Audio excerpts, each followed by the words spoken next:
Well, she's known for an impressive skill on the ice as a skeleton racer with Team USA, but Meg Henry wants to be known for something else too. Meg has overcome some serious medical issues and is also an Army intelligence officer. Now, the Roxbury native is hoping to become the cover model for Jet Set magazine. I'd give you the cover. I think you could be the cover model Thank you. for that or another magazine. So, first of all, tell everyone at home what you do when you are a skeleton racer. So we're a little bit crazy. There's a running start. You run and jump onto a sled, and you reach speeds up to 80 miles an hour, 5 G's of force. You just steer with your shoulders and your knees. Head first. Head first, Go yes. head first. We're on the same track as bobsled. Bobsled, luge, and skeleton actually are all on the same track. Look at this, look at this. This is, now, you grew up in Roxbury, Connecticut. Yes. Where did you find this in Roxbury, Connecticut? Right. Like, do we have this in Roxbury or in any surrounding towns? I know there's Wait, there was someone from the ski Ridgefield. jump in Salisbury. Oh, he did, yes. Tucker, actually, he competes in the luge. So they have luges out there, or why are you guys able to do this? Like, where did you Where learn? did you go to guess train? Connecticut's rural, right? We grow up sledding and doing crazy things, but I actually didn't even know about the sport until I was recruited to do bobsled. So I played field hockey and ran track in college. I was recruited by Alana Myers-Taylor, who's a 2-time Olympic medalist in bobsled now. And they were like, "You're too small. You need to gain 30 to 50 pounds.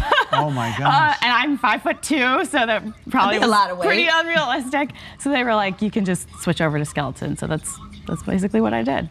Yeah, how fast are you going? It depends where you are, but we reach speeds between 80 and 84 miles an hour. 80 and 84 miles an hour head first on a sled. God bless you. Oh my gosh. And you've done well. I know that you just competed. We've got some pictures of you getting medals, so it's been an exciting time for you. Yeah, definitely. I just finished at World Championships and National Championships, and I just qualified a 3rd sled for the United States so that if we maintain it, we will have 3 spots instead of 2 at the next Olympic Games. That is just, look at you with your medals. How absolutely outstanding is this?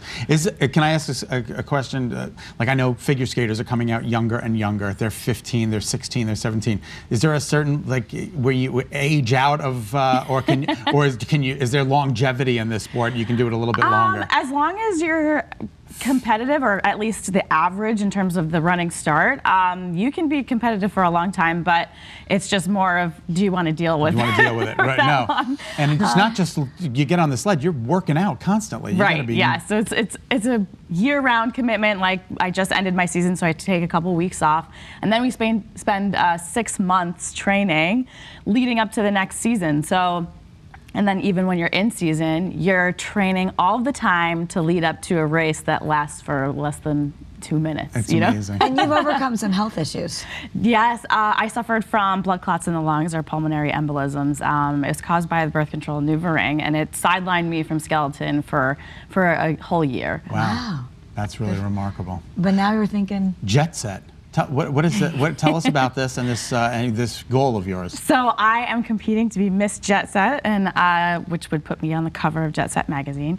And there is a cash prize.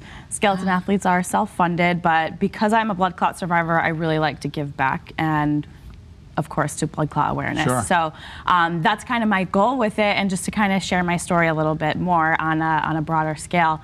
And but yeah, I'm currently in 2nd. I really want to be in 1st. Wow, you're in 2nd place. We got to get you in a 1st. Yeah.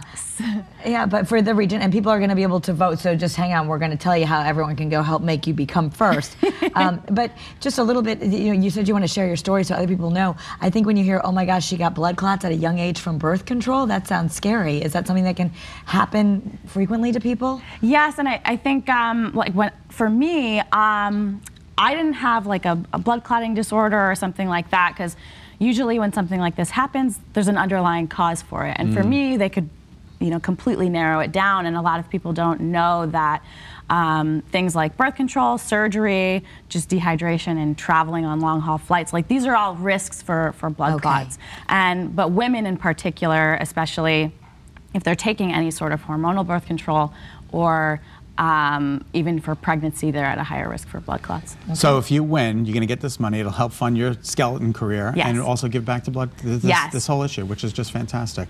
Well, you're just amazing and Yes, good luck beautiful to you. and Thank delightful. you so much. Thank Good you. luck. We want you to be in first place. Kara, how do we too. do that? Be careful. Okay, now be sure to follow Meg on Instagram using the handle The Savage Meglet. I love it. You'll see a link there to vote for her. That is awesome. Thank you so much for being with us.